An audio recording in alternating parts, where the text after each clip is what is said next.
إن الحمد لله نحمده ونستعينه ونستغفره ونعوذ بالله من شرور أنفسنا ومن سيئات أعمالنا من يهده الله فلا مضل له ومن يضلل فلا هادي له وأشهد أن لا إله إلا الله وحده لا شريك له وأشهد أن محمدا عبده ورسوله صلى الله تعالى عليه وعلى آله وصحبه وسلم تسليما كثيرا أما بعد فأعوذ بالله من الشيطان الرجيم والذين جاءوا من بعدهم يقولون ربنا اغفر لنا ولإخواننا الذين سبقونا بالإيمان ولا تجعل في قلوبنا غلا للذين آمنوا ربنا إنك رؤوف رحيم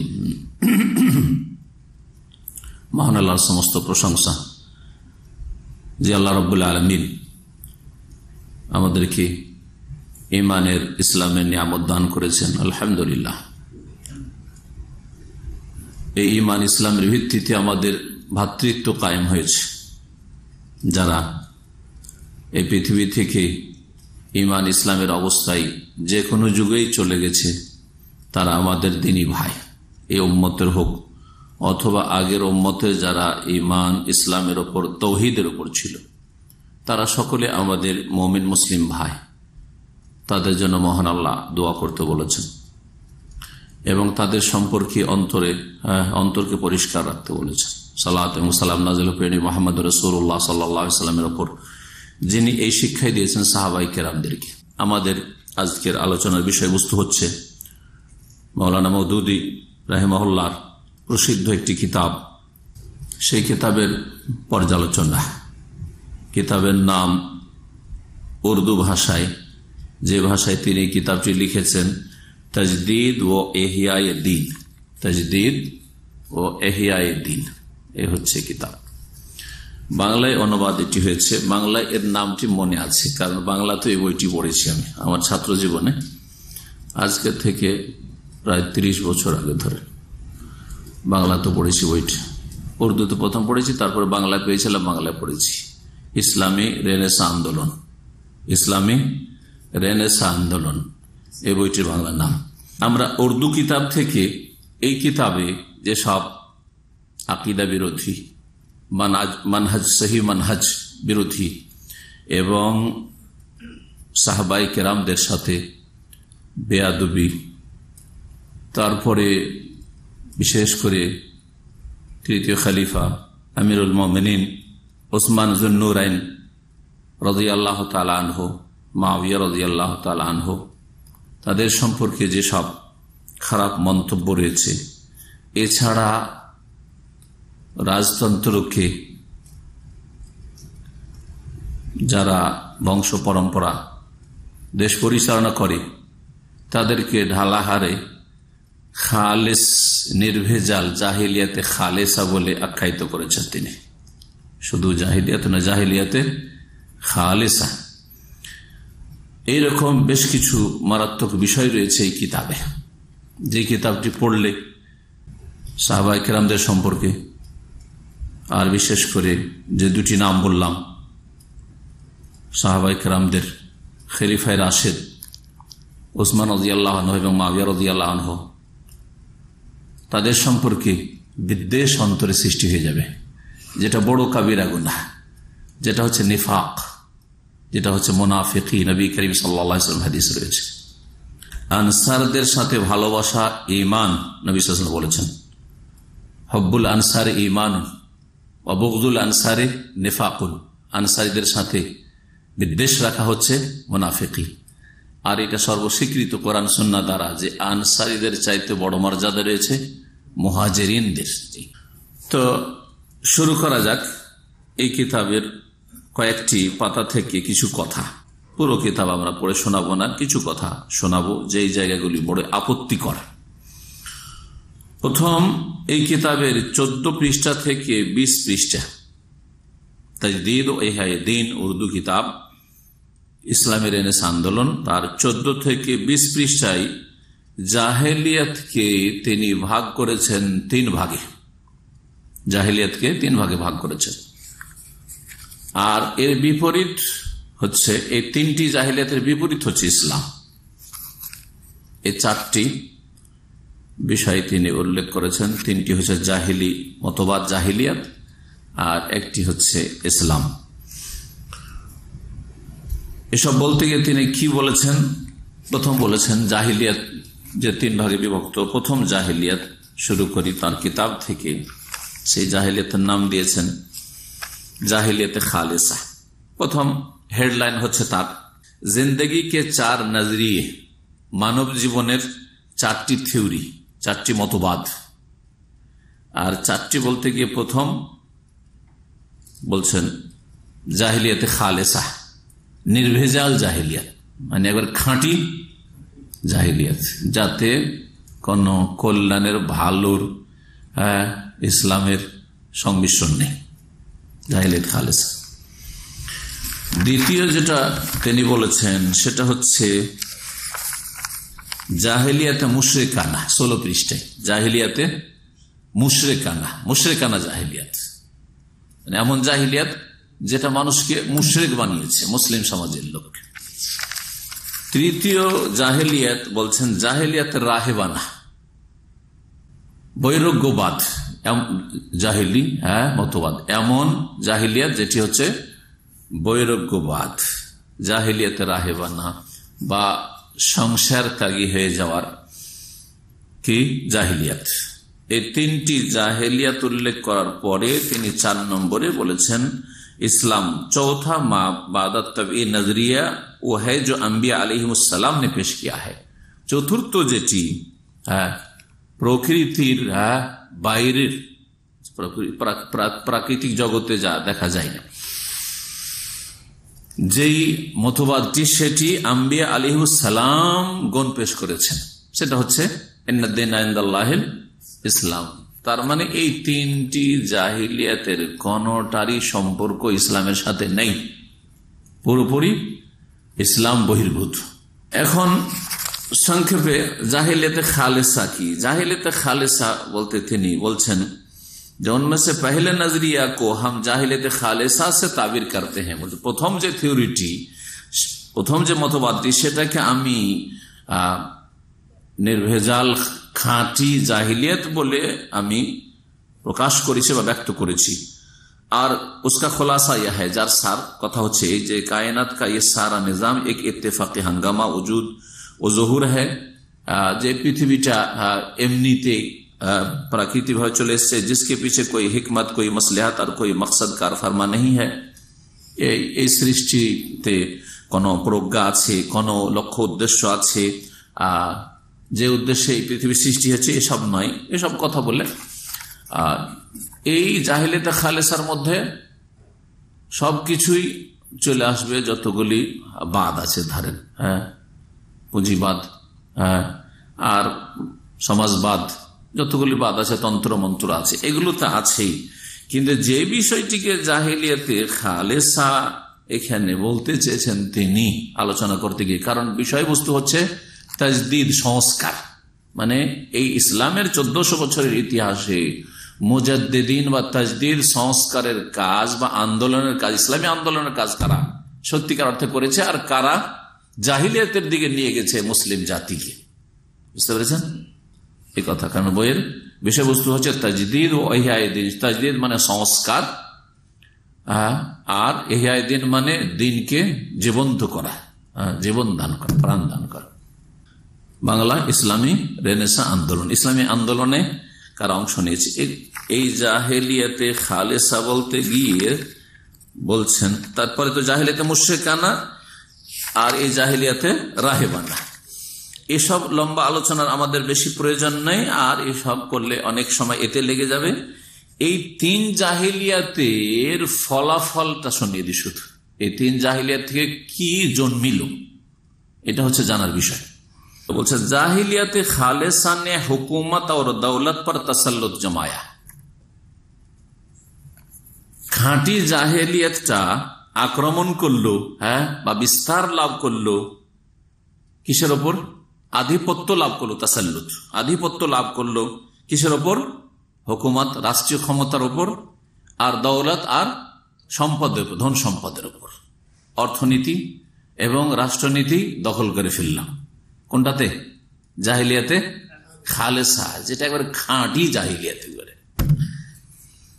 তারপরে কি বলছেন শোনেন, নাম খেলাফত থা, नाम तो चलो खिलाफत और असल में वही बादशाही थी और আসলে সেই राजतंत्र ही छिलो जिसको मिटाने के लिए इस्लाम आया था, যাকে মুছে দেওয়ার জন্য, মিটিয়ে দেওয়ার জন্য, নিশ্চিহ্ন করার জন্য ইসলাম এসেছে। বলতে চাইছেন ইসলাম এই রাজতন্ত্রকে মিটিয়ে দেওয়ার জন্য, মুছে দেওয়ার জন্য এসেছে। बादशाहों को इला कहने की हिम्मत किसी में बाकी न थी, इसलिए सुल्तान जिल्लुल्लाह का बहाना इख्तियार किया गया। बादशाह के क्यों जी इलाह बोलबे, माबुद बोलबे, अल्लाह बोलबे,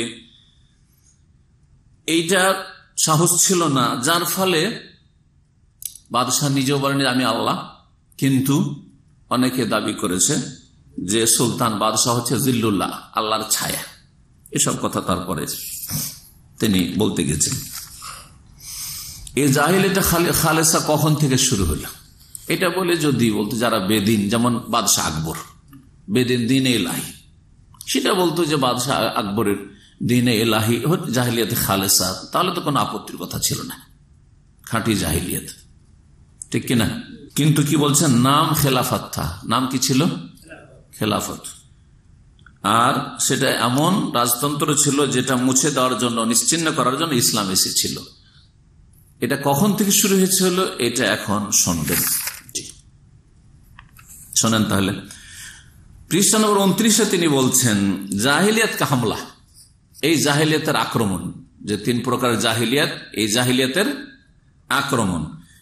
বলছেন मगर एक तरफ हुकूमत इस्लामी की तेज रफ्तार उसअत की वजह से काम रोज बरोज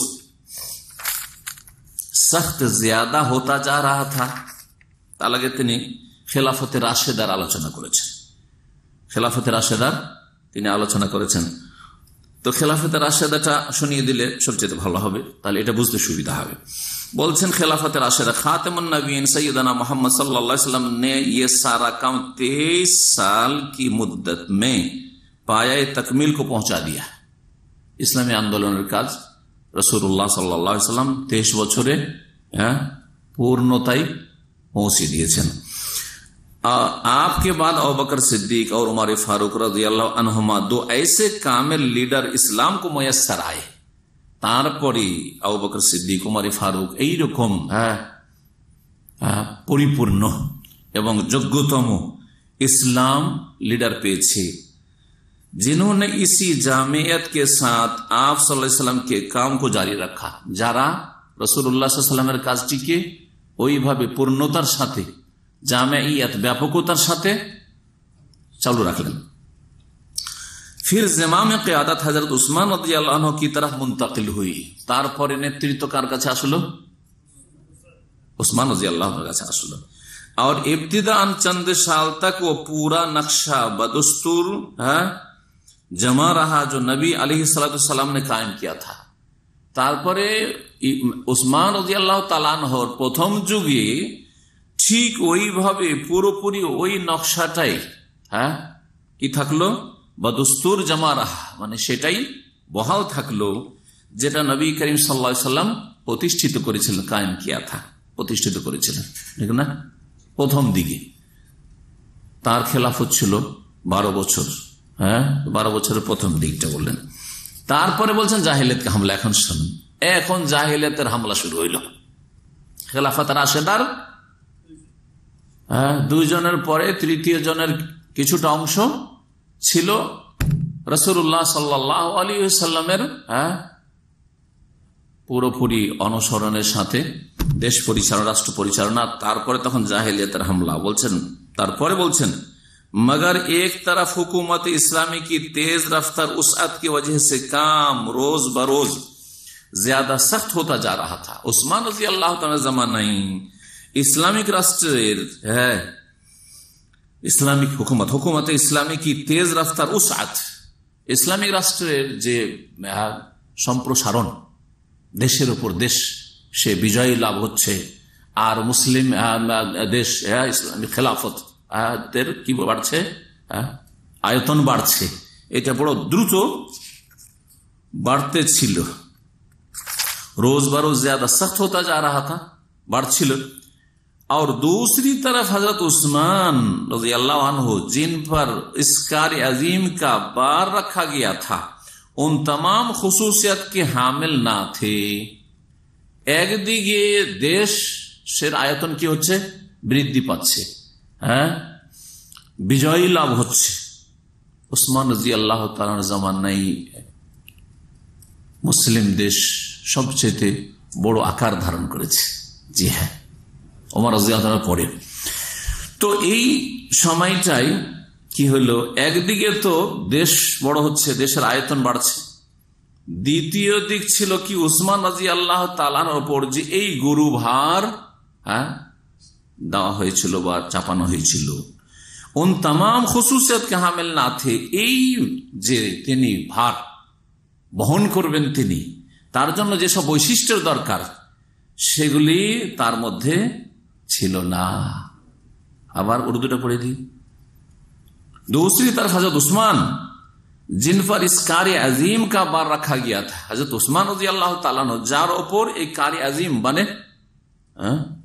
বড় কাজ, कार्य अजीम কার মানে কাজ, বড় কাজ, এক গুরুত্বপূর্ণ কাজের দায়িত্ব ন্যস্ত করা হয়েছিল তার কাঁধে। ইন तमाम খুসুসিয়াত কে হামিল না থে বা উন तमाम খুসুসিয়াত কে হামিল না থে, ওই সব বৈশিষ্ট্য তার মধ্যে ছিল না जो उनके जलीलुल कदर पेश रवाओं को आता हुई थी।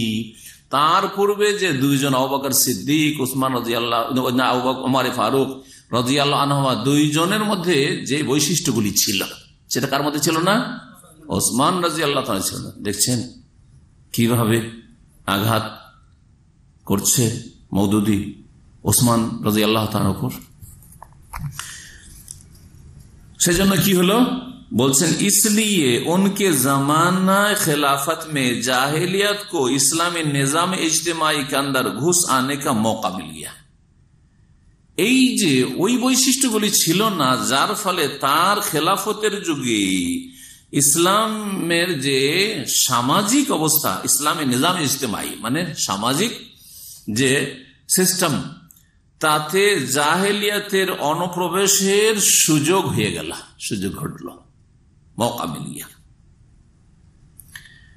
যখন জাহিলিয়াতে ঢুকে পড়ার সুযোগ পেয়ে গেল, এই রাস্তা বন্ধ করার জন্য उस्मान রাদিয়াল্লাহু তাআলা বলছেন, हजरत उस्मान ने अपना सर देकर इस खतरे का रास्ता रोकने की कोशिश की मगर वो ना रुका।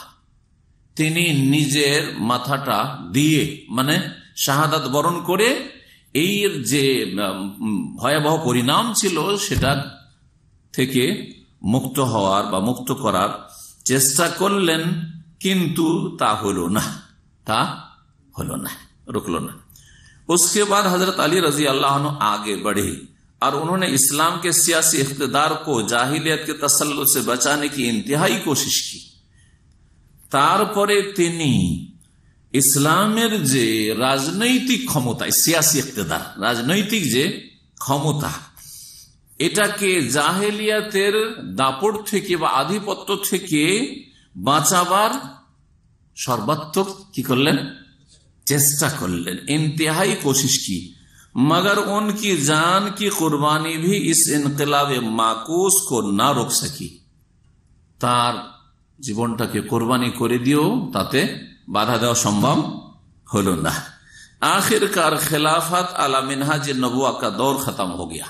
সর্বশেষ খেলাফত আলা মিনহাজে নবুয়া, যেটা নবী করিম সাল্লাল্লাহু আলাইহি ওয়াসাল্লাম আদর্শ অনুযায়ী খেলাফত প্রতিষ্ঠিত থাকবে, সেটা শেষ হয়ে গেল। এই মর্মে ভবিষ্যৎবাণী রাসূলুল্লাহ সাল্লাল্লাহু আলাইহি ওয়াসাল্লামের রয়েছে, আপনাদের হয়তো জানেন, আল খেলাফত ফি উম্মতি 30 সানা, আমার উম্মতে খেলাফত থাকবে মানে খেলাফত আলা মানহাজিন নবুয়া, নবী সাল্লাল্লাহু আলাইহি ওয়াসাল্লামের আদর্শ মোতাবেক। কত বছর? 30 বছর। রাসূলুল্লাহ সাল্লাল্লাহু আলাইহি ওয়াসাল্লাম 30 বছর বলছেন, কিন্তু মাওলানা মওদুদি বলতে চাইছেন যে উসমান রাদিয়াল্লাহু তাআলা প্রথম যুগটাই ছিল, আর তারপরে তখন কিন্তু জাহেলিয়াত ঢুকে পড়েছে। বুঝতে পারছেন না? জাহেলিয়াত ঢুকে যাওয়ার পরেও খেলাফত আলা মিনহাজুন নবুয়া, তার মানে তিনি এই হাদিসের বিপরীত বলছেন কি বলছেন না? বিষয়টা চিন্তা করুন। এই যুগটাকে ওসমান রাদিয়াল্লাহু আনহু যুগ থেকে তাহলে কি শুরু হয়ে গেল? জাহিলিয়াত শুরু হয়ে গেল। আর তারপরে আলী রাদিয়াল্লাহু তাআলা আনহুর শাহাদাতের সাথেই একবারে পুরোপুরি জাহিলিয়াত খালেসা প্রতিষ্ঠিত হয়ে গেল। অথচ প্রিয় নবী মুহাম্মদ রাসূলুল্লাহ সাল্লাল্লাহু আলাইহি ওয়াসাল্লাম হাদিস কি রয়েছে? খায়রুল কুরুনি কারনি, সবচেয়ে উৎকৃষ্ট যুগ হচ্ছে আমার যুগ। সুম্মাল্লাযীনা ইয়ালুনহুম, তারপরে ওরা যারা তাদের পরে আসবে। সুম্মাল্লাযীনা ইয়ালুনহুম, তারপরে ওরা যারা তাদের পরে আসবে। রাসূলুল্লাহ সাল্লাল্লাহু আলাইহি ওয়াসাল্লাম এই তিনটি যুগকে খায়রুল কুরুন, স্বর্ণযুগ বলেছেন না বলেন নাই? চিন্তা করুন তো, খায়রুল কুরুনকে জাহিলিয়াত মাওলানা মওদুদী বললেন না বললেন না? কি বলবেন? এটা মওদুদীর কথা ঠিক না প্রিয় নবী মুহাম্মদ রাসূলুল্লাহ সাল্লাল্লাহু আলাইহি ওয়াসাল্লামের কথা ঠিক যে এটা হচ্ছে খায়রুল কুরুন? সাহাবায়ে কেরামদের যুগ, প্রথম যুগটি 110 হিজরি পর্যন্ত, নবী করিম সাল্লাল্লাহু আলাইহি ওয়াসাল্লাম এটা কি বলেছেন? খায়রুল কুরুন বলেছেন। জি, তারপরে তাবেঈন, তারপরে তাবেঈন। এই যুগে ইসলামের কত খেদমত হয়েছে, যদিও বংশ পরম্পরা উমাইয়া বংশে রাজা বাদশাহ হয়েছে, তারপরে আব্বাসীয় যুগ হয়েছে, কিন্তু বিশেষ করে উমাইয়া বংশের যুগে ইসলামের খেদমত এবং জিহাদ ফি সাবিলিল্লাহ আর ইসলামিক দেশ শক্তিশালী হওয়া, বিশেষ করে খলিফা মুআবিয়া রাদিয়াল্লাহু তাআলা আনহুর 20 বছরের যুগে যে শান্তি প্রতিষ্ঠা হয়েছিল খেলাফতে রাশেদার পরে, সেটা ইতিহাস স্মরণ করবে। কিন্তু একেবারে সেটাকে মাওলানা মওদুদী জাহিলিয়াতে খালেসার অন্তর্ভুক্ত করে দিলেন। জাহিলিয়াতে খালেসার এরিয়াটা কি ছিল? কোন এরিয়ার উপর দাপট ছিল, আধিপত্য ছিল? এটা একটু আগে মনে হয় শুনিছে নাকি? জাহিলিয়াতে খালেসা নে হুকুমত আর দৌলত পর তাসাল্লুত জামায়া, শোনাইলাম না? জাহিলিয়াতে খালেসা কি করলো? রাষ্ট্রীয় ক্ষমতা এবং ধন সম্পদের ওপর আধিপত্য বিস্তার লাভ করলো। নাম খেলাফত কথা, নাম ছিল খেলাফত, মুআবিয়া রাদিয়াল্লাহু আনহু खलीफा और असल में वही बादशाही थी, और আসলে ছিল কি? সেই রাজতন্ত্র ছিল जिसको मिटाने के लिए इस्लाम आया था, যেটা মুছে দেওয়ার জন্য ইসলাম এসেছে। চিন্তা করুন। অথচ রাসূলুল্লাহ সাল্লাল্লাহু আলাইহি ওয়াসাল্লাম যখন বললেন যে 30 বছর পরে কি সুম্মা তাকুনু মুলকান, তারপরে কি হবে? রাজতন্ত্র হবে। না জাহিলিয়ান বলেছেন, না দলালান বলেছেন, বরং মুআবিয়া রাদিয়াল্লাহু তাআলাকে খায়রুল মুলুক বলা হয়েছে। সবচেয়ে শ্রেষ্ঠ বাদশা, সবচেয়ে শ্রেষ্ঠ বাদশা। তারপরে মাঝখানে এ উমাইয়া বংশেই একজন অত্যন্ত ন্যায়পরায়ণ খলিফা রাশেদ আল্লাহ সৃষ্টি করেছেন, তার নাম হচ্ছে ওমর ইবনে আব্দুল আজিজ।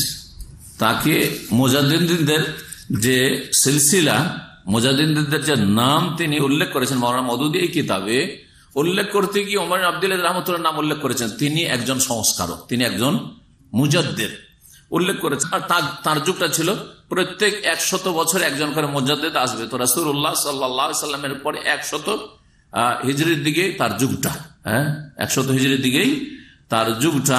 যদিও অল্প সময় তিনি ছিলেন, কিন্তু বড় ধরনের তিনি সংস্কার এবং ইসলাহ আর তাজদীদের কাজ করেছিলেন। যত জুলম অত্যাচার ছিল, আর যত আপনার বেঈমানি আত্মসাৎ ছিল, আর যত লুটপাট ছিল, আর এইসব যে সবগুলির অবসান ঘটিয়েছিলেন।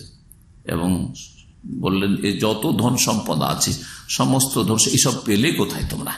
এত টাকা পয়সা, এত ধন সম্পদ, এত জমি জায়গা পেলে কোথায়? এগুলো কোথেকে আসলো? তোমরা যেহেতু এই শাসক বংশ, সুতরাং তোমাদের কাছে ওখান থেকে এসে, সুতরাং কারো রাখা চলবে না, সব জমা করে এখানে, সব জমা করে, কিচ্ছু রাখা চলবে না। বিশাল সংস্কার তার দ্বারা হয়েছে। এই জন্য অনেক ওলামায়ে কেরামরা আহলে সুন্নাত ওয়াল জামাতের পঞ্চম খলিফায়ে রাশেদ কাকে বলেছেন? আলী রাদিয়াল্লাহু তাআলার পরে ওমর ইবনে আব্দুল আজিজ রাহিমাহুল্লাহকে বলেছেন। আর কেউ বলেছেন হাসান রাদিয়াল্লাহু তাআলাকে খলিফায়ে রাশেদ, পঞ্চম খলিফা রাশেদ বলেছেন। কিন্তু যারা বলেননি তার নামটি খলিফা রাশেদ, এই জন্য বলেনি যে তিনি খলিফা রাশেদ ছিলেন, অবশ্যই তিনি খলিফা রাশেদ ছিলেন, কিন্তু তার সময়টুকু মাত্র 6 মাসেরও কম ছিল, যার ফলে সেটাকে অনেকে উল্লেখ করেননি। ওমর ইবনে আব্দুল আজিজ রহমতুল্লাহ আলাইকে খলিফা আল খলিফা রাশেদ আল খামিস বলেছেন। জি, এই ওমর ইবনে আব্দুল আজিজ রাহিমাহুল্লাহ সম্পর্কে তিনি কি বলেছেন এই মৌদুদি, এটাও শোনাবো। আলী রাদিয়াল্লাহু তাআলা আনহুর পরে কোন ধরনের খেলাফত কায়েম হলো এটা শোনাইনি। মুশরিকানা জাহিলিয়াতটা কি করেছে এটা তার সাথে শুনি। যখন জাহিলিয়াত আলোচনা আসলো, মুশরিকানা জাহিলিয়াতটা আধিপত্য বিস্তার করেছে বা আক্রমণ করেছে জনগণের উপর, যার ফলে তাদেরকে তাওহীদের রাস্তা থেকে সরিয়ে নিয়ে গিয়ে শিরক বিদআতের রাস্তায় নিয়ে গেছে। এই কথা বলতে চেয়েছে। তাওহীদ থেকে শিরকে, যে যুগে শিরক শুরু হয়েছে, এই তাসাউফের নামে বিদআত শুরু হয়েছে, তারপরে বিদআত থেকে শিরক শুরু হয়েছে, কবর মাজার পূজা শুরু হয়েছে, এগুলিকে জাহিলিয়াতে মুশরিকানা বলেছে, ঠিক আছে। তারপর হচ্ছে জাহিলিয়াতে রাহিবানা, বৈরাগী জাহিলিয়াত বা বৈরাগ্যবাদের জাহিলিয়াত। বলছে জাহিলিয়াতে রাহিবানা ने उलमा और मशाइख जुहाद और पाकबाज लोगों पर हमला किया। এই যে বৈরাগ্যবাদের জাহিলিয়াত, সেটা আলেমদের ওপর, মাশায়েখদের ওপর, পীরদের ওপর আর আবেদ জাহেদদের ওপর হামলা করেছে, যারা নেক লোক তাদের উপর হামলা করেছে।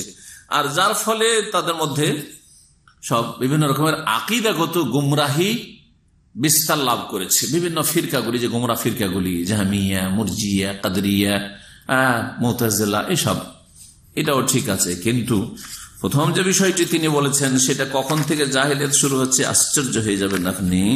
30 নম্বর পৃষ্ঠায় আলী রাদিয়াল্লাহু তাআলা আনহুর খেলাফতের সাথে কি শেষ হয়ে গেল? খেলাফত আলা মিনহাজে নবুয়া শেষ হয়ে গেল। খেলাফত আলা মিনহাজে নবুয়া শেষ হয়ে গেল আলী রাদিয়াল্লাহু তাআলার সাথে, এটা ঠিক। কিন্তু মাঝখানে উসমান রাদিয়াল্লাহু তাআলার জামানায় জাহিলিয়াত বিস্তার লাভ করলো, এটা হচ্ছে গুমরাহি, এটা হচ্ছে তার ভ্রষ্টতা। আর তারপরে শোনেন না, জাহিলিয়াত পুরোপুরি জাহিলিয়াত চলে আসছে কখন? বলছেন और इस तरह हुकूमत की असास इस्लाम के बजाय फिर जाहिलियत पर कायम हो गई। अली रजी अल्लाह तआला पढ़े बोलছেন जो उसके बाद हजरत अली रजी अल्लाह आगे बढ़े और उन्होंने इस्लाम के सियासी इख्तिदार को जाहिलियत के तसल्लुत से बचाने की इंतहाई कोशिश की, मगर उनकी जान की कुर्बानी भी इस इनकलाब माकूस काउंटर रेवोल्यूशन इंग्लिश लिखছেন को ना रोक सकी और आखिरकार खिलाफत अला मिनहाज नबुवा का दौर खत्म हो गया। খেলাফত খতম হইল মিনহাজে নবুয়া, কিন্তু খেলাফত তারপরে আর তিনি স্বীকারই করছেন না। আর মালিকুন আদেন নাই পরায়ণ শাসকের কোন নাম গন্ধ তার কাছে নেই। তারপরে সরাসরি কি কায়েম হয়ে গেল আলী রাজার জমানার পরেই, উস আর ইস্তারে, তারপরে হুকুমত কি আসাস, রাষ্ট্রীয় ক্ষমতার বুনিয়াদ इस्लाम के बजाय, इस्लामेर জায়গায় फिर জাহিলিয়াত पर कायम हो गई। ইসলামের জায়গায় কিসের উপর প্রতিষ্ঠিত হলো? জাহিলিয়াতের প্রতিষ্ঠিত হলো। কখন? আলী রাদিয়াল্লাহু তাআলা আনহুর ইন্তেকালের সাথে 20 বছরের খেলাফত মুআবিয়া রাদিয়াল্লাহু তাআলা আনহুর, কাতিব ওহী, রাসূলুল্লাহ সাল্লাল্লাহু আলাইহি ওয়াসাল্লামের শালক, রাসূলুল্লাহ সাল্লাল্লাহু আলাইহি ওয়াসাল্লামের এই সাহাবী জলিল, তার যে বড় বড় খেদমাত রয়েছে জিহাদ ফি সাবিলিল্লাহ এবং ইসলামের প্রচার প্রসারে, সব কিছুকে তিনি কি বললেন? জাহিলিয়াত, তারপরে ইসলামের জায়গায় ফির জাহিলিয়াত पर कायम हो गई। কি কোন জিনিসটা? হুকুমত কি আসাস, রাষ্ট্রের বুনিয়াদ, ভিত্তি প্রতিষ্ঠিত হইল ইসলামের ছাড়া, ইসলাম ব্যতীত কিসের ওপর? জাহিলিয়াতের ওপর। জি, এই শুনলেন ইনডাইরেক্ট মুআবিয়া রাদিয়াল্লাহু তাআলা। ইনডাইরেক্ট কি বলবো এটাকে? মুআবিয়া রাদিয়াল্লাহু নাম আসেনি, কিন্তু তারপরে কি আসছে জানাই আছে সবার, যে আলী রাদিয়াল্লাহু জামানার পরে কার নাম আসছে? কে খলিফা হচ্ছে? মুআবিয়া রাদিয়াল্লাহু তাআলা। সেই যুগে ইসলাম নেই, কি কায়েম হয়েছে? রাষ্ট্রীয় ক্ষেত্রে জাহিলিয়াত, জাহিলিয়াত প্রতিষ্ঠিত হয়েছে। 39 পৃষ্ঠায় উমর ইবনে আব্দুল আজিজ রাহিমাহুল্লাহ সম্পর্কে কি বলছেন শুনেন। মুজাদ্দিদ কামেল কা মাকাম, বলতে চাইছেন যে মুজাদ্দিদ দুই রকম, আংশিক মুজাদ্দিদ আর একটা হচ্ছে পূর্ণাঙ্গ মুজাদ্দেদ। মুজাদ্দেদ কামেল আর মুজাদ্দেদ হচ্ছে নাকেস, বা জুজবি, আংশিক।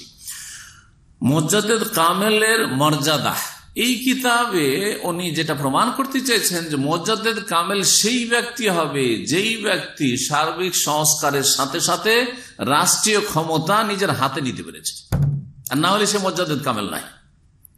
সুতরাং ইবনে তাইমিয়া রাহিমাহুল্লাহ তার কাছে মুজাদ্দেদ কামেল না। জি, মুজাদ্দেদ আলফে সানিকে মুজাদ্দেদ বলে তিনি লিস্টে নিয়ে এসছেন, কিন্তু তিনিও যেহেতু রাষ্ট্রীয় ক্ষমতায় ছিলেন তো মুজাদ্দেদ কামেল না। আর শাইখুল ইসলাম আহমদ আব্দুল্লাহ রাহিমাহুল্লাহ তো নামই নিয়ে আসেনি। এই আরব উপদ্বীপ থেকে যে শিরক আর বিদআত উৎখাত করে, আর এ আলে সৌদ হাফিজাহুমুল্লাহ তাদের সাথে তাদের সহযোগিতায় দাওয়াতের কাজ তাওহীদ এবং সুন্নাহর ভিত্তিতে যে করেছেন, আর যার বরকত সারা পৃথিবীতে আজকে আমরা ভোগ করছি।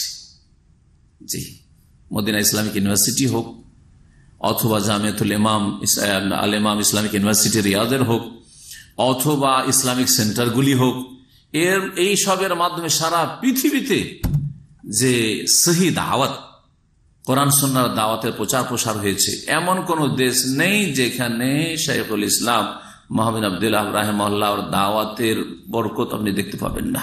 তাওহীদের চর্চা, সুন্নাহর চর্চা, শিরক বিদআত সম্পর্কে চিন্তা, যে এগুলোকে কি করে উঠাইতে হবে এবং এগুলোর উৎখাত কি করে করতে হবে, এটা কোত্থেকে তৈরি হলাম। জি হ্যাঁ, কিন্তু তার নাম মোটেই না এখানে। এই জন্য অনেক ওলামারা বলেছেন যে মৌলানা মওদুদী কামেল মুজাদ্দেদ, বললাম কি যে সার্বিক জীবনে ঈমান আমলের সংস্কারের সাথে সাথে কি করতে হবে, রাষ্ট্রীয় ক্ষমতা হাতে পেতে হবে, তাহলে মুজাদ্দেদ কামেল হওয়া যাবে। তো উনি সেই স্বপ্নটা দেখছিলেন, কিন্তু সেই স্বপ্নের বাস্তবায়ন আর হলো না। জি, সেই স্বপ্নের বাস্তবায়ন হলো না। না পশ্চিম পাকিস্তানে হয়েছে, পাকিস্তান আমলে যখন দুই পাকিস্তান একসাথে ছিল, আর না পশ্চিম পাকিস্তানে এখন পর্যন্ত হয়েছে, আর না বাংলাদেশে হয়েছে, না তিনি যে ভারত থেকে তার জামাত ইসলামী শুরু করেছিলেন, প্রতিষ্ঠা করেছিলেন, সেখানে হয়েছে, কোথাও হয়নি। তার জীবদ্দশায় হয়নি, এখন পর্যন্ত হয়নি।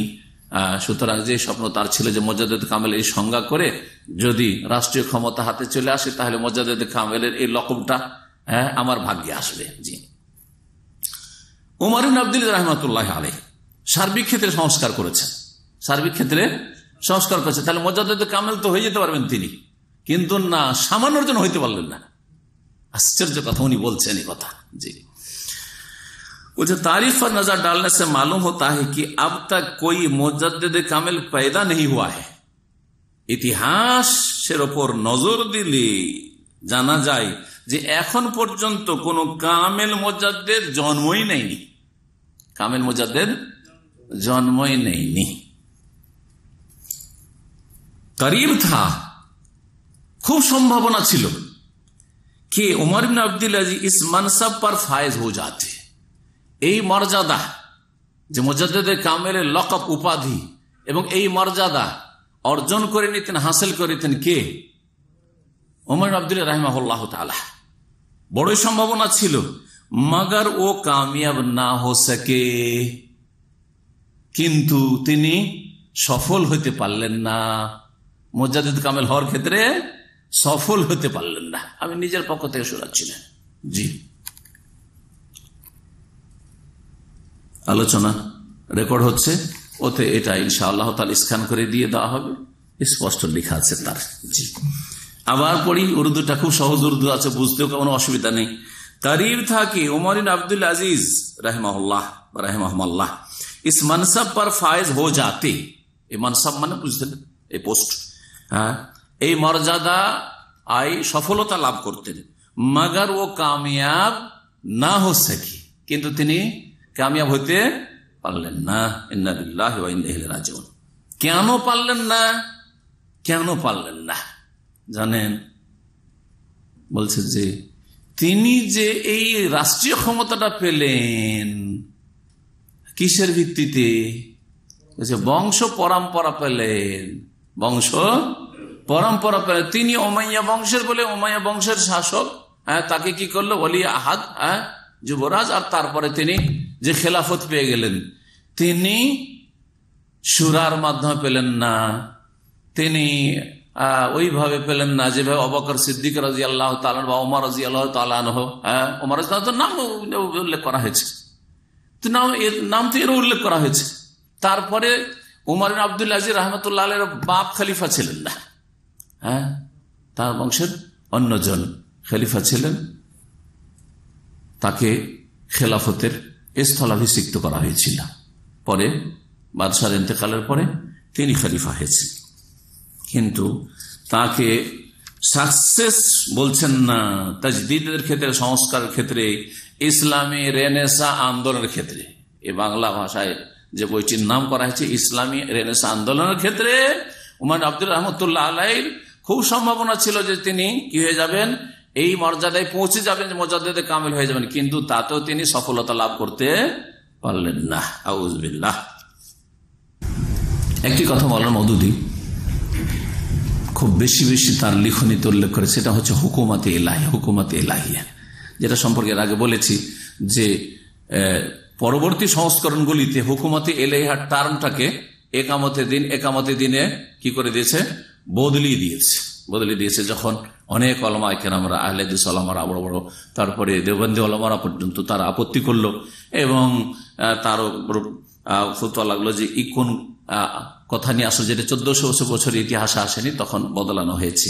তবে এই কিতাবিতে আছে, এর প্রমাণ দেখাবার জন্য বলছি আপনাদের 28 পৃষ্ঠায় তিনি কি বলছেন দেখেন।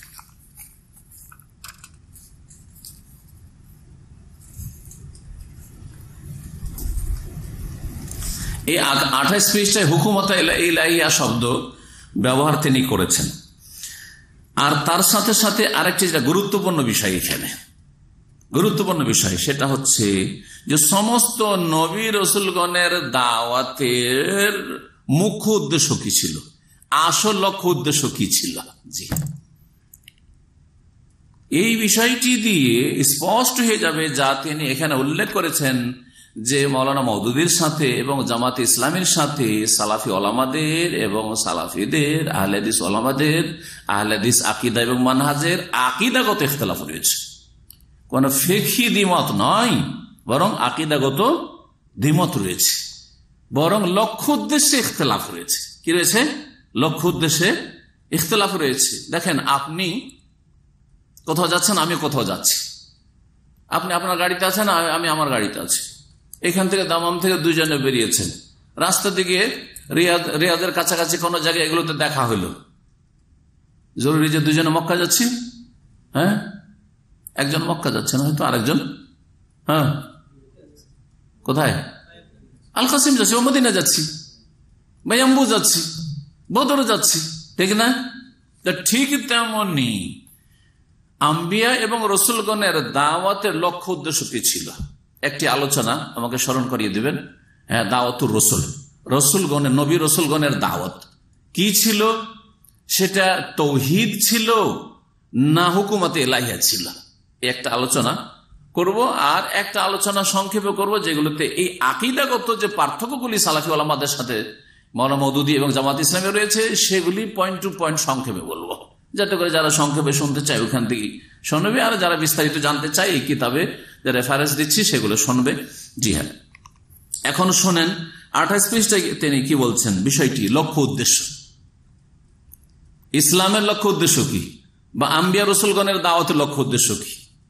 বলছেন, পাস দুনিয়া মে আম্বিয়া আলাইহিমুসসালাম के मिशन का मुंतहा मकसूद ये रहा है कि हुकूमत इलाहिया कायम करके इस पूरे निजाम जिंदगी को नाफिज करें जो वो खुदा की तरफ से लाए थे।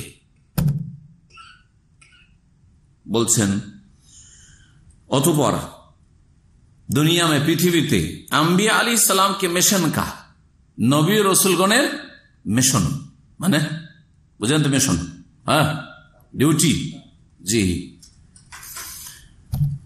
তাদের ডিউটি যে আল্লাহ লাগিয়েছে, এই ডিউটির মুনতাহায়ে মাকসুদে রাহা হয়, লাস্ট টার্গেট একটা হচ্ছে, লাস্ট টার্গেটের আগে কিছু আরো টার্গেট থাকে আমাদের, থাকে না? যাচ্ছি মক্কা উমরা করতে, নিজের গাড়ি আছে, রিয়াজে গিয়ে কিছু দিনী ভাইদের সাথে দেখা করব, বন্ধু বান্ধবের সাথে দেখা করব, অথবা কিছু কেনাকাটা করব, আর রাস্তাতে আরো কিছু করব, আর তারপরে তখন আসল লাস্ট টার্গেট কি? আমরা মক্কাতুল মুকাররমা বা হজ। জি হ্যাঁ। তো বলছেন যে আম্বিয়া রসুলগণের মিশনের মুনতাহায়ে মাকসুদ, মানে লক্ষ্য উদ্দেশ্যের শেষ লক্ষ্য উদ্দেশ্য, লাস্ট টার্গেট যেটাকে বলা হয়, সেটা কি ছিল? ইয়ে রাহা হয় কে হুকুমতে ইলাহিয়া কায়েম করকে, আল্লাহর হুকুমত কায়েম করে, আল্লাহর রাজত্ব কায়েম করে, इस पूरे निजामे जिंदगी को नाफिज करें, সেই পূর্ণাঙ্গ জীবন বিধানের বাস্তবায়ন করবেন, जो वो खुदा की तरफ से लाए थे, যা আল্লাহর পক্ষ থেকে নবী রাসূলগণ নিয়ে এসেছেন। তার মানে নবী রাসূলগণের দাওয়াতের, ইসলামের লক্ষ্য উদ্দেশ্য কি ছিল? সর্বশেষ বা সর্বোচ্চ লক্ষ্য উদ্দেশ্য কি ছিল? হুকুমতে ইলাহিয়া কায়েম করা, তার মানে রাষ্ট্রীয় ক্ষমতা প্রতিষ্ঠিত করা বা হাসিল করা। জি, পক্ষান্তরে আপনারা এতদিন তাওহীদ তো যথেষ্ট শিখেছেন, আলহামদুলিল্লাহ। নবী রাসূলগণের দাওয়াতের লক্ষ্য উদ্দেশ্য কি? তাওহীদ প্রতিষ্ঠা করা। ওয়ালাকাদ বাআসনা ফি কুল্লি উম্মাতিন রাসূলা, নিশ্চয় প্রত্যেক জাতিতে আমি একজন করে রাসূল প্রেরণ করেছি। এই মর্মে কি বললে? সবকে লক্ষ্য উদ্দেশ্য, মুখ্য লক্ষ্য উদ্দেশ্য, লাস্ট টার্গেট আখলাক চরিত্র সংস্কার হবে, ইবাদত বন্দেগীকে সুন্দর করা হবে, ঠিক না? কুসংস্কারও দূর করা হবে, আর মেলা কিছুর সংশোধন হবে, আকীদা আমল সবকিছু সংশোধন হবে। কিন্তু সবচেয়ে বড় যেটা টার্গেট, সবচেয়ে বড় যেটা লক্ষ্য উদ্দেশ্য, সর্বশেষ যেটা লক্ষ্য উদ্দেশ্য, সেটা হচ্ছে তাওহীদ, আর বিশেষ করে তাওহীদুল উলুহিয়া, তাওহীদুল ইবাদা, ইবাদতের ক্ষেত্রে, উলুহিয়াতের ক্ষেত্রে তাওহীদ আল্লাহ প্রতিষ্ঠা করা। কারণ রুবুবিয়াত মক্কার মুশরিকরা মানত, নূহ আলাইহিস সালামের যুগের মুশরিকরা রুবুবিয়াত আল্লাহকে রব বলে, সৃষ্টিকর্তা বলে মানত। এখন হিন্দুরা সৃষ্টিকর্তা বলে না, যে আমাকে দুর্গা সৃষ্টি করেছে বা লক্ষ্মী সৃষ্টি করেছে বা সরস্বতী সৃষ্টি করেছে, ওরাও বলে যে সৃষ্টিকর্তা, ওপরওয়ালা। ওরাও আল্লাহকে, ওপরওয়ালাকে পালনহার বলে। আমরা পালন কর্তা বা প্রতিপালক বলছি, ওরা কি বলে? পালনহার বলে না, যে আমাদের দেবদেবী পালনহার। তো তাওহীদে রুবুবিয়াত মুশরিকরা যুগে যুগে স্বীকার করেছে, শুধু সমস্যা ছিল উলুহিয়াত, ইবাদত বন্দেগী না। ইবাদত বন্দেগী সবগুলি আল্লাহর না, ভাগাভাগি। আল্লাহর ইবাদত আমরা করব, আর এইসব দুর্গা দরগার ইবাদত করে, সিজদা করে, তাদের কাছে চেয়ে, তাদের জন্য মান্নত করে, তাদের জন্য জবাই করে, কি করব? ওসিলা, এদেরকে মাধ্যম বানিয়ে, ওসিলা বানিয়ে এদের শাফাত নিয়ে আল্লাহর কাছে পৌঁছিব। হাওলাই শাফাআনা ইনদাল্লাহ, এরা আমাদের জন্য সুপারিশ করবে আল্লাহর নিকটে। কোরআনে কারীমে আল্লাহ রাব্বুল বলছেন, মা নাবুদুহুম, এদের পূজা করতাম না। এদের আসলে লক্ষ্য উদ্দেশ্য পূজা করা নয়, কিন্তু কি জন্য করছি? ইল্লা লিয়ুকাররিবুনা ইলাল্লাহি যুলফা, সূরা জুমার। জি, আমাদেরকে আল্লাহর সান্নিধ্যে পৌঁছে দেবে, আল্লাহর নিকটবর্তী করে দিবে। আমরা পাপী তাপী, আমরা অনেক দূরে আল্লাহ থেকে, সরাসরি কি করে আল্লাহর কাছে পৌঁছিব? সমস্ত মুশরিক জাতি, আর প্রথম শিরক শুরু হয়েছে কোন জামানা থেকে? নূহ আলাইহিস সালামের যুগ থেকে। সেই যুগের মুশরিকরা, আর তারপরে নবী মুহাম্মদ সাল্লাল্লাহু আলাইহি ওয়াসাল্লামের যুগের মুশরিকরা, আর বর্তমান যুগের মুশরিকরা, সমস্ত মুশরিকরা উলুহিয়াতের ক্ষেত্রে শিরক করে থাকে। রুবুবিয়াতের ক্ষেত্রে কিছু কিছু মুশরিক শিরক করে, কিন্তু রুবুবিয়াতের অনেক কিছু, মানে কিছু কিছু ক্ষেত্রে হয়তো শিরক আছে, সবগুলিতে শিরক নেই। যেমন সৃষ্টিকর্তা কখনো বলেন না। রিজিক দেওয়ার ক্ষেত্রে, রিজিক দেওয়া তো রুবুবিয়াতের একটা অংশ, সেই ক্ষেত্রে হয়তো শিরক করে যে বাবার কাছে গেলেও কিছু পাবো। হিন্দুরা বলে সরস্বতীর কাছে গেলে বিদ্যা পাবো, বিদ্যা দিতে পারবো, বিদ্যার দাতা, তাই না? আর লক্ষ্মীর কাছে রুজি পাওয়া যাবে। ওই রকমই মুসলিম সমাজে যারা শিরক করে, মুশরিক, তারা মনে করে যে খাজা বাবার কাছে বা শাহজালাল 18 সিটি গেলে, ওখানে গেলে মনের কামনা বাসনা পড়ে রোগ ভালো হবে, বা ওখানে গেলে তারা কিছু দিতে পারবে, ইত্যাদি ইত্যাদি। তো রুবুবিয়াত তো শিরক ঢুকে গেছে। এই জন্য অনেক তাওহীদের ওলামারা বলেছেন যে বর্তমান যুগে যারা মুশরিক তারা নবী সাল্লাল্লাহু আলাইহি ওয়াসাল্লামের জামানার মুশরিক, শেষ নবীকে, শেষ রাসূল মুহাম্মদ সাল্লাল্লাহু আলাইহি ওয়াসাল্লামকে যাদের হেদায়েতের জন্য প্রেরণ করা হয়েছিল মক্কার মুশরিকরা, তাদের চাইতে নিকৃষ্ট কয়েক দিক থেকে। তার মধ্যে একটা দিক হচ্ছে যে আরব মুশরিকরা যাদেরকে হেদায়েতের জন্য মুহাম্মদ রাসূলুল্লাহ সাল্লাল্লাহু আলাইহি ওয়াসাল্লামকে প্রেরিত করা হয়েছিল, তারা শুধু উলুহিয়াতে ইবাদতে শিরক করত, রুবুবিয়াতে শিরক করতো না। তারা কখনো বলতো না যে আমাদের লাত উজ্জা মানাত আমাদেরকে রুজি দিতে পারবে, আমাদের বিদ্যা দিতে পারবে, এসব বলতো না। কিন্তু এখনকার মুশরিকরা কি বলে, খাজা বাবার দরবারে গেলে খালি হাতে ঘুরে আসা হয়নি, উনি দিতে পারেন। দাতা দরবার, মহান উদ্ধারকারী গৌসে আজম, গরিব নওয়াজ, এগুলি রবিবাতের শিরক না? উলুহিয়াতের শিরকের সাথে সাথে রবিবাতের শিরক। কয়েকটি দিক থেকে পার্থক্য আছে, তার মধ্যে এটা একটা দিক রয়েছে, সবগুলি এখন আর বলছি না। তাহলে কি জানতে পারলেন এখানে? মাওলানা মওদুদ বলতে চাইছেন যে নবী রাসূলগণের দাওয়াতের মুখ্য উদ্দেশ্য হচ্ছে হুকুমাতে এলাহিয়া কায়েম করা, রাষ্ট্রীয় ক্ষমতা অর্জন করা।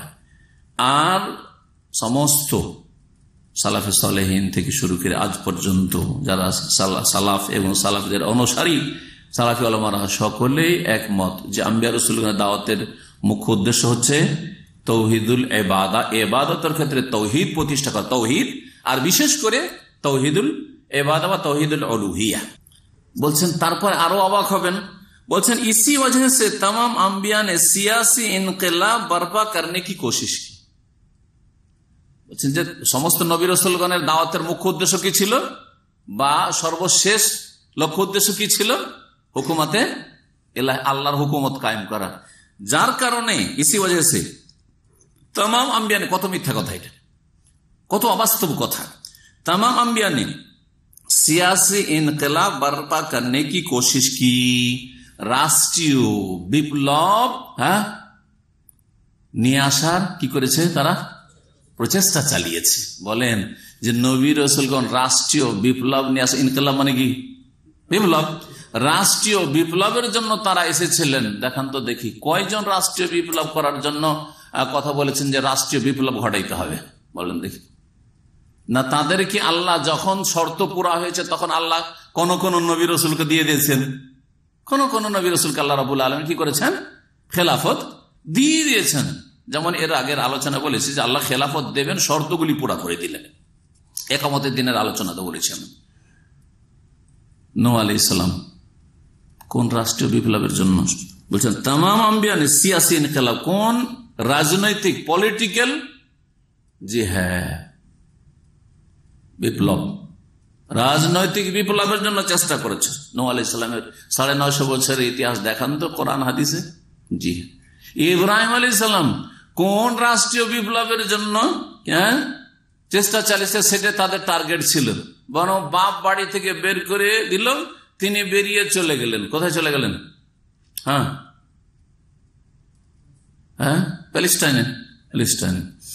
ফিলিস্তিনে চলে গেলেন। সেখানে সারাকে নিয়ে আর ভাতিজা লূত আলাইহিস সালামকে নিয়ে।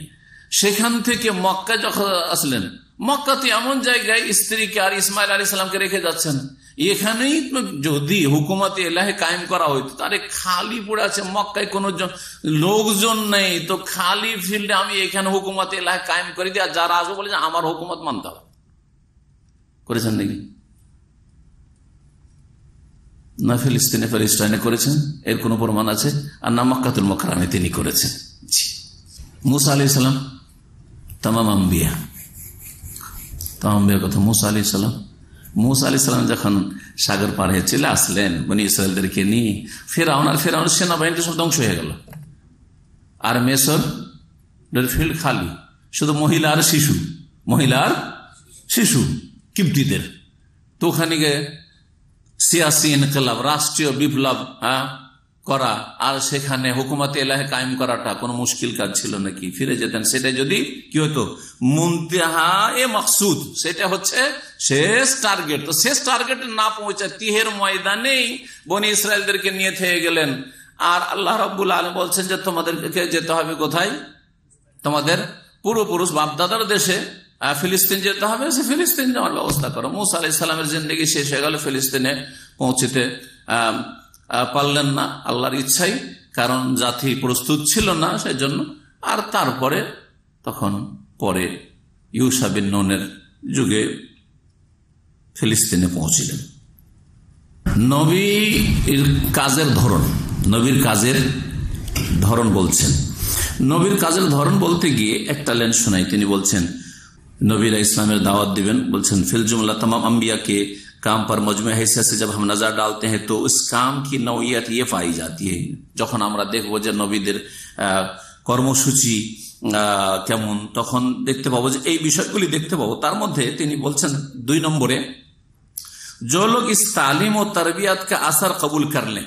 নবীরা যখন দাওয়াত দেন তখন কিছু লোক কবুল করলো, কিছু লোক কবুল করলো না। যখন কিছু লোকেরা দাওয়াত কবুল করে নিল নবীদের, তখন বলছে उनका एक मजबूत जत्था बनाकर जाहिलियत के हाथों से इख्तिदार छीनने की जिद्दोजहद करना और इस जिद्दोजहद में तमाम उन असबाब से काम लेना जो वक्त के तमद्दुन में मौजूद हो।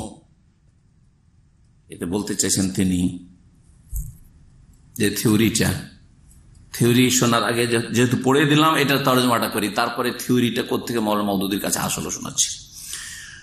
বলছেন যে নবী রাসূলদের দাওয়াত যারা কবুল করলো, মানে ইসলাম কবুল করলো, ঈমান নিয়ে আসলো, তাদের একটা শক্তিশালী দল তৈরি করবেন। শক্তিশালী কি করবেন?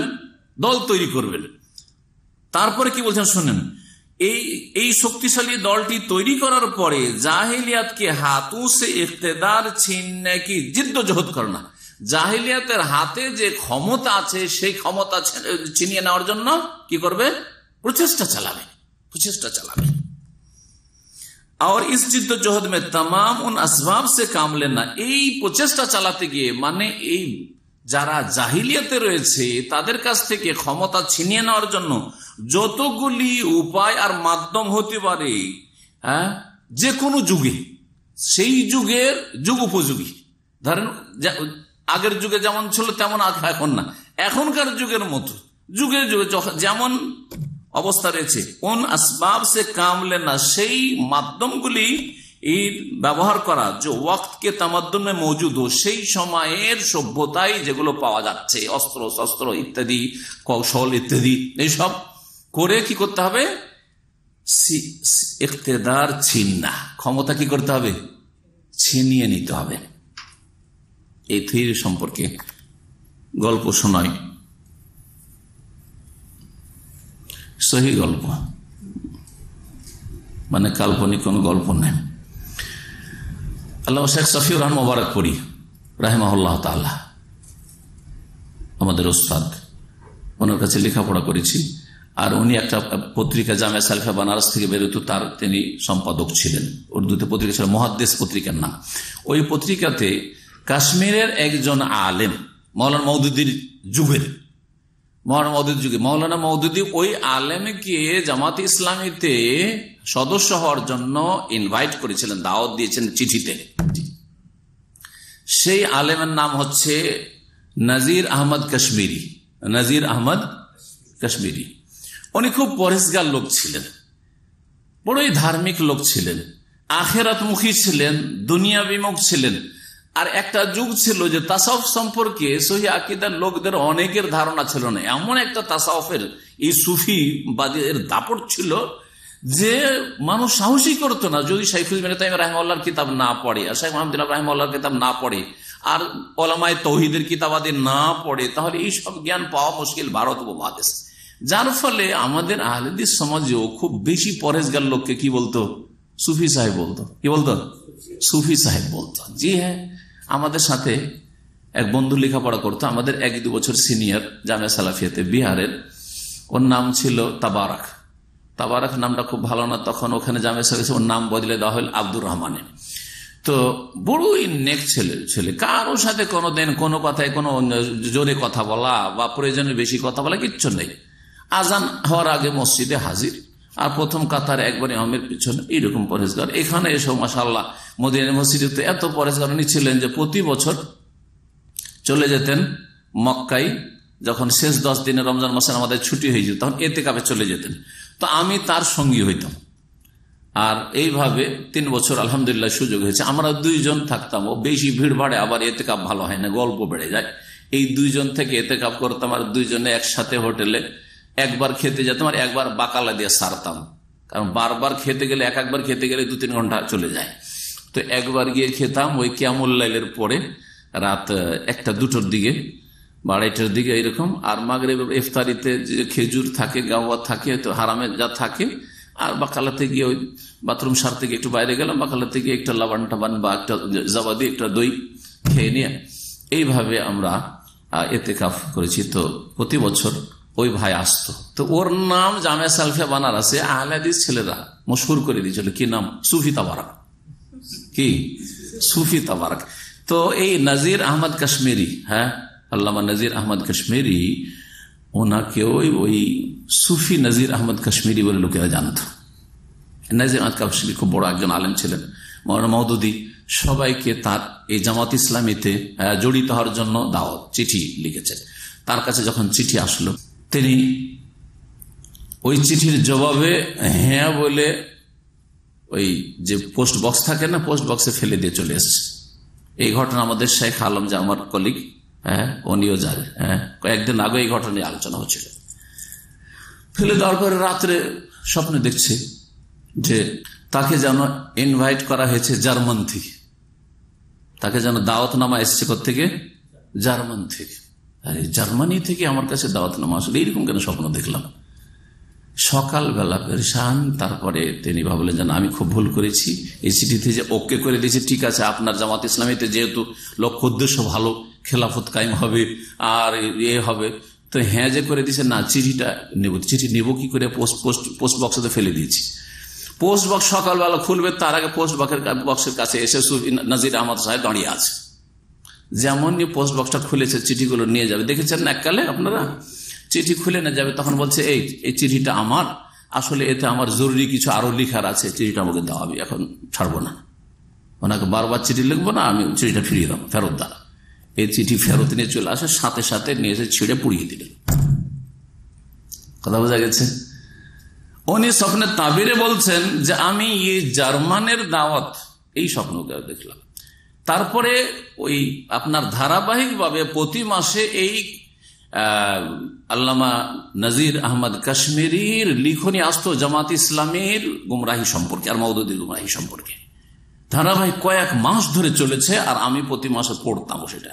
ওই পত্রিকাগুলি যদি এখন থাকতো, জামে সালফিয়া বানারস গেলে হয়তো পাওয়া যাবে তাদের কাছে কপি, তাহলে তো আপনাদেরকে দেখাইতে পারতাম। কিন্তু ও তো যুগ হয়ে গেল 1985 আর 86, 1985 আর 86 সেই সময় পড়েছি, তখন ওই পত্রিকাগুলি ধারাবাহিকভাবে প্রকাশ করেছে। তাতে একটা লাইন আমার মুখস্থ আছে, যা পড়েছি তার লিখনী থেকে। তিনি বলছেন যে मौलाना मौदूदी ने इस्लाम का लेबादा ओढ़ के हेगेल का नजरिया पेश किया है। इस्लाम का लेबादा ओढ़ के, लेबादा माने लेबास, पोशाक।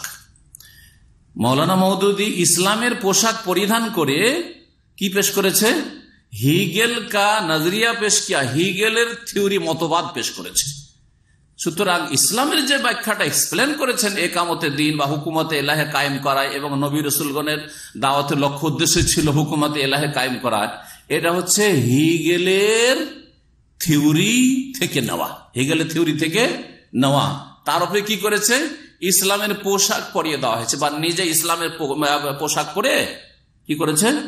হিগেলের মতবাদ পেশ করেছে। এই হিগেলের মতবাদ কি ছিল?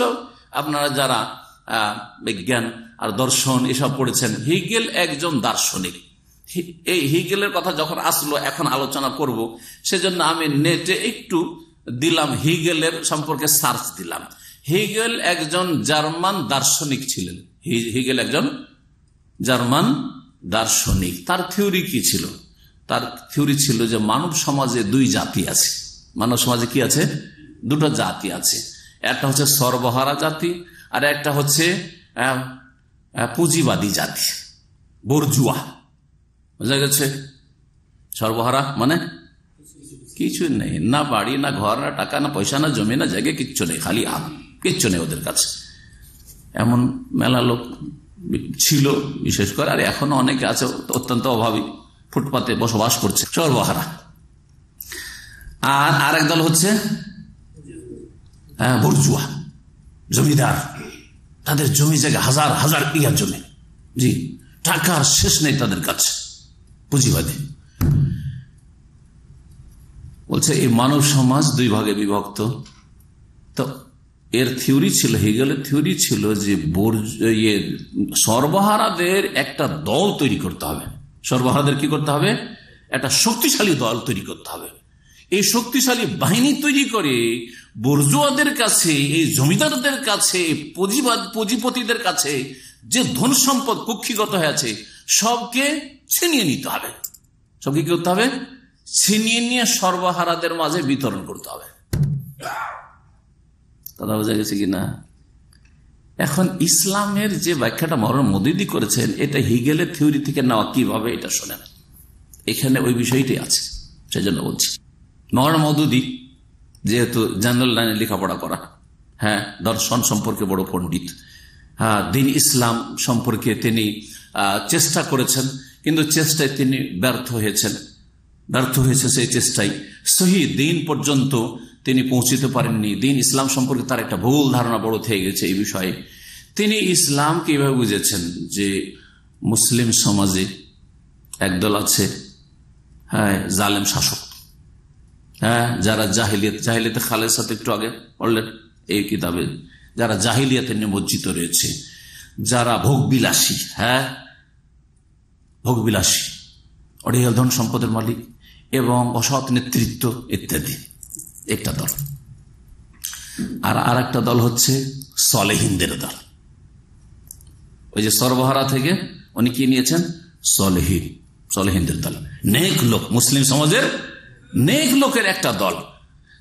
তো মৌলানা মওদুদী ইসলাম সম্পর্কে ব্যাখ্যা করতে বললেন যে নেক লোকদের এমন একটা দল তৈরি করতে হবে শক্তিশালী, সলেহিনদের, যে এই শক্তিশালী দলটি ইসলামিক আন্দোলন করে কি করবে? রাজনৈতিক বিপ্লব ঘটাবে। আর এই জালেম অসৎ শাসকদের কাছে যে ক্ষমতা আছে আর ধন সম্পদ কুক্ষিগত আছে, এদের কাছ থেকে জোরপূর্বক ছিনিয়ে নেবে। কথা বলছে হেগেলের থিওরিটা ধন সম্পদের ক্ষেত্রে ছিল, আর মৌলানা মওদুদী ওটাকে ফিট করলেন কিসের উপর? ইসলামের উপর। একদল নেক লোক আর একদল অসৎ লোক, অসৎ নেতৃত্বের কাছ থেকে ছিনিয়ে নিতে হবে সলিহ ভালো মানুষদেরকে। আর এই জন্য তাদের আলোচনায় শুধু ইসলামী আন্দোলন। আপনি ইসলামী আন্দোলনে অংশ নিচ্ছেন না কেন? হ্যাঁ, আপনি তো মাশাআল্লাহ ধার্মিক লোক। কোন একটা ধার্মিক ছেলেকে যদি দেখে, দিনদার ছেলে দেখে, চট করে বলে আপনি ইসলামী আন্দোলনে একটা অংশ নিচ্ছেন না কেন? জি হ্যাঁ, প্রথম যখন ইসলামিক সেন্টার আজকে থেকে 20 বছর আগে এখানে কাজ শুরু করলাম, তখন এক দুজন নেতা গোছের লোক আসতেন, এই দামামের নেতা, তাদের নাম জানা আছে, আর খুব খাতির আছে। এক ভাই যিনি বিশেষ করে আসতেন এই কাজটা করার জন্য, উনি দেশে চলে গেছেন, কিন্তু দীর্ঘদিন ছিলেন। আল্লাহ যেন সহি রাস্তার দিকে ফিরে আসার তৌফিক দান করেন। তো ওনার কাজই ছিল, আমার যখন বক্তব্য সাপ্তাহিক আলোচনা হইতো মঙ্গলবারে, তখন তো আলোচনার পরে উনি শুধু খুঁজতেন যে কোনটাকে স্বীকার করা যায়।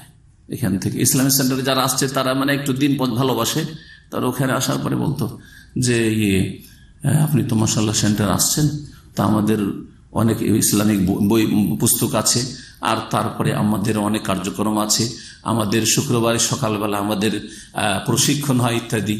তারাকে তফসির করার দায়িত্ব দিয়ে দেয়। এই যুবকগুলোকে যারা আসছে তাদেরকে একদিন তফসিরের দায়িত্ব, তুমি সূরা আসরের তফসির করবে, তুমি সূরায়ে ইজা জা নাসরের তফসির করবে, সূরা ফালাক নাসের ইখলাসের করবে, ভাগ করে দেয়। মজাও লাগে যে আমি তো বক্তা হয়ে গেলাম, আমি তো মুফাসসির হয়েই গেলাম। তো এতে এই টোপ দেওয়ার জন্য আসতো।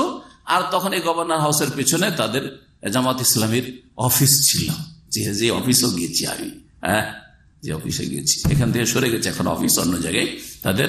আর এখন খুব আত্মগোপন করে তারা এখানে কাজ করছে, কিন্তু একসময় তো খোলাখুলি তারা কাজ করেছে। কি বুঝলেন এখন? মওলানা মওদুদী জি দ্বীন ইসলামের যে ব্যাখ্যাটা করেছে, সে ব্যাখ্যাটা এরকম যে অসৎ নেতৃত্বের কাছ থেকে কি করতে হবে?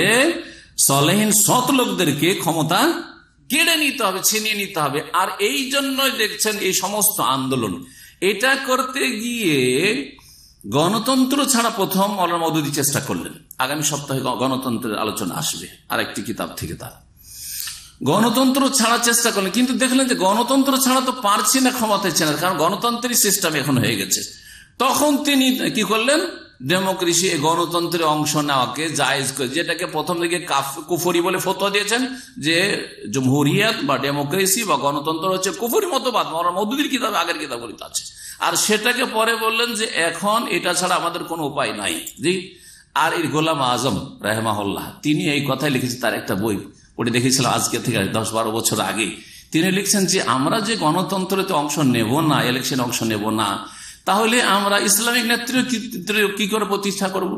হ্যাঁ, কি করে একামতের দিন করব? মানে একামতের দিন মানে ক্ষমতা দখল করা তলেহীনদের, এই তলেহীনকে মানে খারাপ লোকগুলিকে কি করতে হবে, উৎখাত করতে হবে, আর এদের কাছ থেকে ক্ষমতা আমাদেরকে ছিনিয়ে নিতে হবে। এটা হচ্ছে ইসলামের ব্যাখ্যা, আর এটা হচ্ছে আম্বিয়া রসুলগণের সর্বশেষ আর সবচাইতে বড় কি লক্ষ্য, উদ্দেশ্য। আবার শোনাবো কথাটি, बस दुनिया में अंबिया अलैहिस्सलाम के मिशन का मुंतहा मकसूद ये रहा है कि हुकूमत इलाहिया कायम करके इस पूरे निजाम जिंदगी को नाफिज करें जो वो खुदा की तरफ से लाए थे। হুকুমত ইলাহিয়া কায়েম করে হচ্ছে আম্বিয়া রাসূলগণের বড় উদ্দেশ্য, মুখ্য উদ্দেশ্য। আর এর জন্য কি করতে হবে, নবীদের কাজের ধরনের মধ্যে একটি দ্বিতীয় পয়েন্টে বলছেন যে এই কাজের জন্য কি করতে হবে, যারা তরবিয়ত কবুল করবে এবং ইসলাম কবুল করে নেবে, উনকা এক মজবুত জত্থা বানাকার, মানে একটা দল, শক্তিশালী একটা দল তৈরি করতে হবে। ভালো মানুষদের শক্তিশালী একটা দল তৈরি করতে হবে, যা করে বানাকার জাহিলিয়াত के हाथों से इख्तिदार छीनने की जिद्दोजहद करना। জাহেলিয়াতের হাতে যে ক্ষমতা চলে গেছে, মানে অসৎ নেতৃত্বের হাতে চলে গেছে বলতে চাইছেন, তাদের কাছ থেকে কি করতে হবে, ক্ষমতা ছিনিয়ে নিতে হবে। আর এই ছিনিয়ে নেওয়ার জন্য ইরান তাদের আদর্শ, আর ছিনিয়ে নেওয়ার ক্ষেত্রে পুরুষ দিয়ে কাজ যদি না হয় তো মহিলাদেরকেও নামিয়ে দিতে হবে রাস্তাঘাটে। এই ক্ষেত্রে ইরান আমাদের জন্য আদর্শ মডেল দেশ, এই কথা জনাব সাইদি সাহেবও বলেছেন।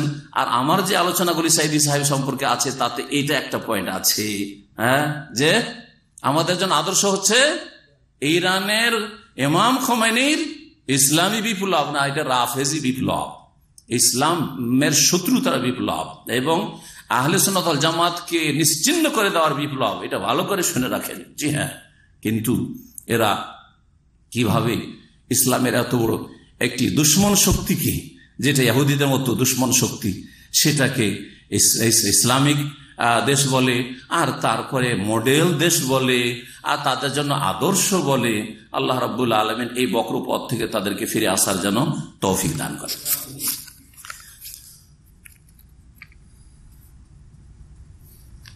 আলোচনা মোটামুটি শেষ হয়ে গেছে। একটি কথা আছে পৃষ্ঠা নম্বর 42-এ, সেটা হচ্ছে মেহেদি যে হবে। এক তো মাওলানা মওদুদির স্বপ্ন ছিল যে আমি মোজাদ্দেদে কামেল হয়েই যাব, যদি হুকুমতটা হাতে নিয়ে নিতে পারি তাহলে মোজাদ্দেদ কামেল আমি হয়ে যাব, ওইটাও হইল না। আর একটা মেহেদির ব্যাপারে কি বলছেন উনি শুনেন। 42 নম্বর পৃষ্ঠায় আকিদায়ে ज़ुहूर मेहदी के मुतालिक आम लोगों के तस्वुरात कुछ इस किस्म के हैं। বলছে জনগণের মেহেদি সম্পর্কে যে ধারণা আছে এই ধরনের, মানে কিছু কুসংস্কার ভ্রান্ত ধারণা আছে। मगर मैं जो कुछ समझा हूं, আমি যেটা বুঝেছি, इससे मुझको मामला बिल्कुल बरअक्स नजर आता है। তাতে মনে হচ্ছে জনগণ যেটা ইমাম মেহেদি বুঝে আর আসবে মেহেদি, সেই যুগে সংস্কার হবে আর সেই যুগে ইসলাম আর ইসলাম হবে, আমি ওর বিপরীতটা বুঝছি। সেটা কি মেয়ের কি বুঝছেন উনি শোনেন। মানে জনগণ মনে করে যে ইমাম মেহেদি খুব এমন হবেন, ঢিলা ঢালা লিবাসের হবেন, আর বড় বড় দাড়িওয়ালা হবেন ধরেন, হ্যাঁ তাই না, আর তারপরে যেমন থাকে আলেম সমাজের লিবাস পোশাক আর রূপ চেহারা ওই রকম, তাই না। উনি বলছেন যে না না ওই রকম না, আর কোনো আলেমের মতো শক্ল সুরাত বা কিছু এই ধরনের না। मेरा अंदाजा यह है कि आने वाला अपने जमाने में बिल्कुल जदीद तरीन तर्ज का लीडर होगा। বলছে যে ইমাম মেহেদি আসবেন তিনি নিজের যুগের अपने जमाने में बिल्कुल जदीद तरीन तर्ज का लीडर होगा, একেবারে মডার্ন কি হবেন? লিডার হবেন, নতুন আধুনিক লিডার। জাদিদ তারিন মানে কি? আধুনিক। আধুনিক তিনি কি হবেন? লিডার হবেন। এই কথাটা পড়ার পরে অনেক লোকেরা তার মন্তব্য করলো যে এই লক্ষণ তো মওদুদি ছাড়া কারো ফিট হয় না, কারণ তার দাড়ি তখন প্রথম দিকে তো ছিলই না, আর তারপরে হইল তো ওই রকমই জাদিদ তারিন তারজকা লিডার, মানে একবারে আধুনিক লিডার মনে হচ্ছে ইসলামের। জি হ্যাঁ, এই ছোট ছোট ছোট দাড়ি। জি হ্যাঁ। তারপরে তিনি বলেছেন না না না না, আমার সম্পর্কে এইরকম অসৎ উদ্দেশ্যে কথা বলা, তারপরে আমার অন্তর কি করে আপনারা জানলেন, ইত্যাদি ইত্যাদি সব বলা তিনি শুরু করলেন। তার যুগের কথা বলছি এগুলো। আল্লাহ রাব্বুল যেন গুনাহ খাতা যেন মাফ করেন। আর এই কথাটা কোথায় পেল? এই যে বলছে যে মেহেদী আসবে সে কি হবে? আধুনিক টাইপের লিডার হবেন। এর দলিল লাগবে না, হয় কোরআন একটা আয়াত লাগবে, না রাসূল সাল্লাল্লাহু আলাইহি ওয়াসাল্লামের হাদিস লাগবে। আধুনিক টাইপের লিডার মানে তার কাছে পার্থিব শক্তি, যা বলতে চেয়েছেন যে তার কাছে বর্তমান যুগে শুধু কোরআন হাদিসের এলেম নয় আর দ্বীনের শরিয়ার এলেম না, তার কাছে সায়েন্স, বিজ্ঞান, টেকনোলজি, আর তার কাছে এই বিমান, আর তার কাছে আপনার যা কিছু থাকে আর কি পৃথিবীর যে মানে আধুনিক যুগে যা কিছু প্রয়োজন হয়, এই সব কথা তিনি বলতে চেয়েছেন। এসব তার কল্পনা জল্পনা, এটা হচ্ছে তার অনুমান। ঠিকই বলেছেন যে মেরা আন্দাজাই অনুমান, মিনাল হাক্কি শাইআ। আল্লাহ কোরআনে কারীমে বলেছেন যে অনুমান সত্যের ক্ষেত্রে কোনো কাজে আসতে পারেন না। অনুমানের কোনো মূল্য নেই সত্যের ক্ষেত্রে। আল্লাহ রাব্বুল যেন এই সমস্ত গুমরাহি থেকে এবং ভুলভ্রান্তি থেকে আমাদেরকে বেঁচে থাকার তৌফিক দান করেন। আর জামাত ইসলামের ভাইদেরকে দাওয়াত দেব যে তারা যেন সহি আকীদার দিকে ফিরে আসেন। আর এইসব ভ্রান্ত আকীদা তাদের হয়তো জানা নেই, সেজন্য তারা এই বিভ্রান্তিতে আছে। এইসব বিভ্রান্তি থেকে গুমরাহি থেকে ফিরে আসার জন্য দাওয়াত দেব। আর আমাদের আহলে হাদিস সমাজের যারা প্রতারণায় রয়েছে, ধোঁকা খেয়ে রয়েছে এবং প্রভাবিত রয়েছে, আর অনেকেই তাদের জ্ঞানের শোচনীয়তার কারণে অথবা অজ্ঞতার কারণে বলে যে আমাদের সাথে তো তাদের আকীদার মিল আছে, কোনো পার্থক্য নেই। আশা করি এই বিষয়গুলি দ্বারা স্পষ্ট হবে যে জামাত ইসলামের সাথে আমাদের আকীদা এবং লক্ষ্য উদ্দেশ্যে পার্থক্য রয়েছে। আকীদা এবং লক্ষ্য উদ্দেশ্যে পার্থক্য রয়েছে, এমনকি মানহাজে, পথ ও পদ্ধতিতেও পার্থক্য রয়েছে। এখানে আজকের আলোচনা শেষ করছি। ওয়া সাল্লাল্লাহু আলা নবিয়িনা মুহাম্মদ ওয়া আলা আলিহি।